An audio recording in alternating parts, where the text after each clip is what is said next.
কোটা সংস্কার আন্দোলনকে কেন্দ্র করে প্রাণহানির ঘটনা তদন্তে জাতিসংঘের সহায়তার আগ্রহকে স্বাগত জানিয়েছেন প্রধানমন্ত্রী শেখ হাসিনা। মঙ্গলবার জার্মানির রাষ্ট্রদূত আচিম ট্রোস্টার প্রধানমন্ত্রীর সঙ্গে তার সরকারি বাসভবন গণভবনে সাক্ষাৎ করতে যান। বৈঠক শেষে প্রধানমন্ত্রীর প্রেস সচিব মোহাম্মদ নাইমুল ইসলাম খান সাংবাদিকদের ব্রিফ করেন।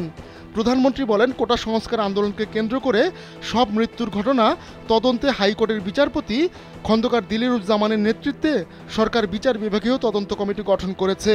এই তদন্তে সহায়তা নেওয়ার বিষয়ে বাংলাদেশ ইতোমধ্যে জাতিসংঘের সঙ্গে যোগাযোগ করেছে।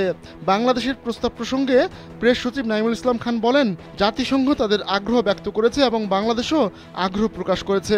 স্যান্ডেলিনা সো, রূপচর্চায় আভিজাত্য। বৈঠকে প্রধানমন্ত্রী বাংলাদেশ ও জার্মানির দ্বিপাক্ষিক সম্পর্কে সন্তোষ প্রকাশ করেন।